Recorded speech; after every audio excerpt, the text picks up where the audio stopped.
What's up, guys, and how is everybody doing out there? I hope everybody is doing well. Rainy day here. Rainy day here on Siargao Island. That's why I'm inside. If it was a beautiful day, I'd be outside doing this video. Outside, in the beautiful sun, in the beautiful island of Siargao, but I'm stuck inside today. Anyways, guys, you know what? The title of the video, dreading that call from the United States or wherever you come from. Um, a lot of us live over here and we're younger. You got military guys that have retired in their 40s, maybe have children back in the States or wherever, and they're living their lives, they're doing their thing. Or you have people like me. My parents are still alive. My brothers are all still alive. But of course, my parents are getting older. My mom is in her 70s. My dad is 85, 86. Can never get a straight answer out of them. But you're over here in the Philippines. You're living your life. They're living their life. Yeah, you keep in contact with them, find out what they're doing, how they're doing. But you know what? You don't want to ever get that call. That call like, hey, your daughter or your son or whatever was in a bad car accident. They're in the hospital. They're sick.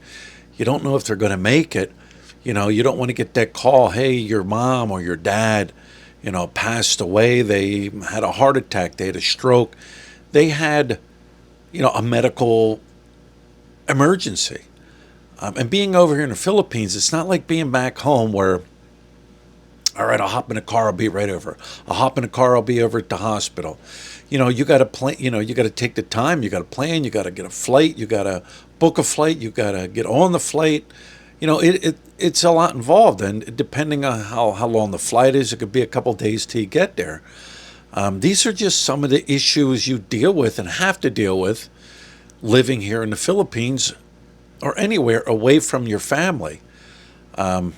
I was back home 2 years ago and spent time with my mom and dad. My mom, like I said, she's in her 70s, but like she gets up and she does things. She has friends that she goes and talks to every day. Matter of fact, she goes to one place where she gets like a healthy drink, and she'll sit there for a couple hours reading the newspaper, talking, doing the chismosis thing with her friends and stuff. She walks her dog. She goes to the park. She gets up and she does stuff. She's had 2 knee replacements. She had bad knees. She keeps active. She keeps busy. My dad, on the other hand, you know what? When I first moved over here, coming up on 10 years, he was up, he was moving, he was active, he was working. He had a nice garden in his backyard, waterfall, landscape. When he wasn't working, that was his thing. He loved doing it. He loved getting out in his garden and doing when I mean garden, like a flower garden, and doing all that gardening stuff, that landscaping stuff. He loved it. He would feed his birds. He would feed his fish. He had a nice big pond.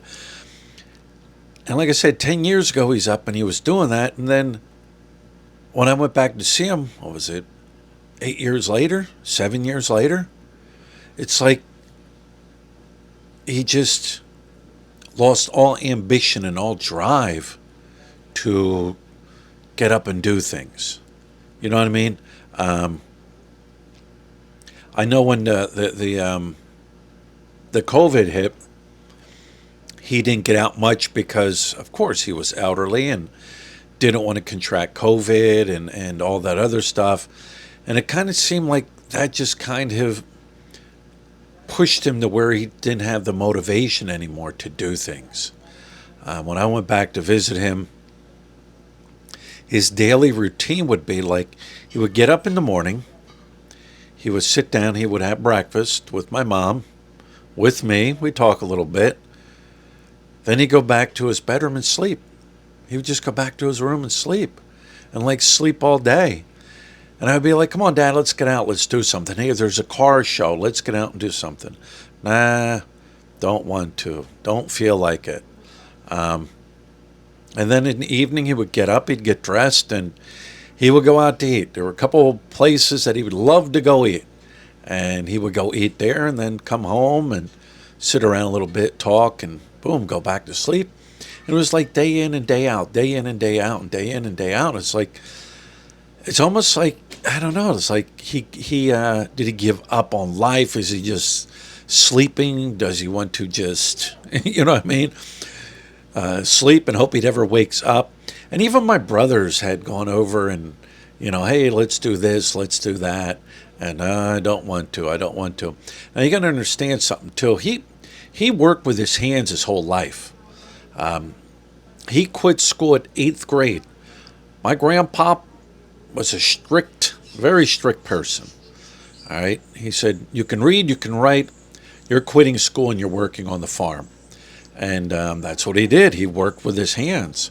He actually worked for a company, an HVAC company, HVAC, heating, air conditioning company.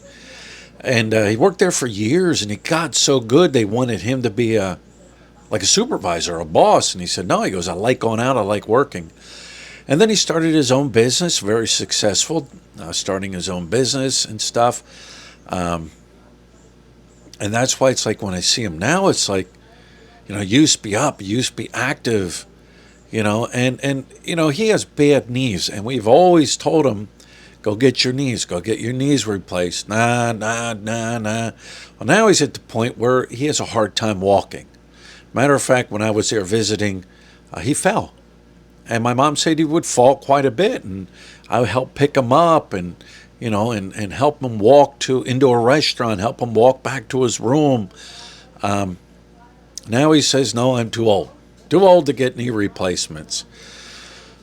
So the other day, my mom sends me a message and she says, hey, your dad fell. He's weak. He's not doing well. They took him to the hospital. So they took him to the hospital. They admitted him for a couple days. And they're like, yeah, he's weak. He needs to build his strength up. He needs to have a better diet. So they kept him in the hospital for 3 days. And then they wanted to transfer him into like a old folks rehabilitation, not an old folks to live, because he refuses. Nope, I'm not living in no old folks home. I will die in the house I built and I paid for. And good for him. Here's the great thing about that. My sister-in-law has been working at this home like it was her first job. Like she got her job there when she was 18. She's still there. I think she's been there like 38 years. So she has moved up in the ranks. She has seen people come. She has seen people go. She has seen that home be overtaken by a bigger corporation and all that crazy stuff. So they managed to get my dad in that rehabilitation home for elderly people. And he was doing well. He was eating. His blood pressure was fine. He was gaining strength. They were helping him build muscle back in his body. Well, of course, like all insurance companies, hey, we're only paying for 2 weeks. That's it. We don't care if, he needs or that person needs more rehabilitation. We're done. We're done. Pack your bags and leave. So yesterday, which was Sunday, was his last day there. And I knew that. I keep in touch with my mom, and she lets me know what's going on, how he's doing. And last night around, and like I said, I know he's sick. You know what I mean? I know he's up in age. Last night, probably around 11:30, 12 o'clock, my phone's ringing, right? And I always talk to my mom morning time here, so it's nighttime back in the States. You know what I mean? She knows the time difference and everything. So the phone rings, and I look, and, here it's my mom. I'm like, holy shit, what happened, I knew he was getting ready to go home, but did something happen, because that's been going through my mind ever since, he got, had to get hospitalized and everything like that. And I get on the phone with my mom, and she's like, hey, they're going to keep him here. He's running a high fever. His blood pressure's a little high. He's been throwing up. Seems like he's got congestion in his lungs. I talked to my sister-in-law, and she's running everything down from me, and she's like, yeah. She goes, it's kind of like a blessing because he needed more therapy. However, the insurance companies, we all know how that works, all right? And she's like, now they cannot deny him. The insurance company can't deny him to stay there longer. So they were running tests and everything to find out. They did a COVID test, and he's negative on that. But yeah, you're over here, and it's like, what do you do? I mean, it's like, hey, this person's sick or this person's hurt. Every time something comes up, jump on a plane, fly home. Jump on a plane, fly home. Jump on a plane, fly home. Like, you have to make those decisions on your own.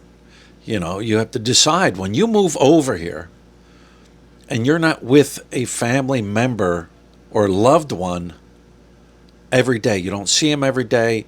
You can't get in the car, go over, see how they're doing. If they're sick, bring them some chicken soup. You know what I mean? Help them go to a hospital, help them for treatment, all that. You make that decision when you move out of the area and overseas, anywhere overseas. You make that decision. You know what I'm saying?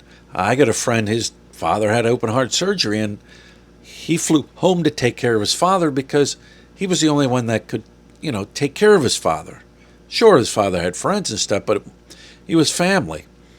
But yes, you make those decisions. And, you always don't want to be like, what, well, I don't think it's that serious or whatever. And then all of a sudden you get the call, hey, the person passed away. But you got to understand, it happens here. It happens. Loved ones back home die. Loved ones back home get sick. You got to be prepared, I looked online, flights from Manila to Philadelphia. Get me an idea on how much it's going to cost, how long it's going to take to get there. But yeah, you don't want that dreaded phone call. Nobody, even if you are living close to your family, close to your relatives, you don't want that dreaded phone call that, hey, something seriously happened. So guys, remember that when you make that decision to come here, this is a decision you got to make too, that you're going to be away from them loved ones. I know guys right now that are saying, hey, I'm not moving to the Philippines yet. I plan to move to the Philippines, but I'm not, for the simple reason my mother's sick and I take care of her. My father's sick and I take care of him. You know what I'm saying? So anyways, guys, figured I would share that with you. My dad's always been a religious guy. A religious guy. All right? If you say something to him, he'd be like, I can't wait to die and go with my God and my Savior Jesus Christ in heaven. You know what I mean? Will I be sad that he's gone? Yeah, but you know what? He's always said he can't wait to die to get to heaven, to meet Jesus, God, and all his other Bible heroes. Like I said, a very religious person. So with that being said, leave the comments below. Let me know what you think, and we'll talk to you later.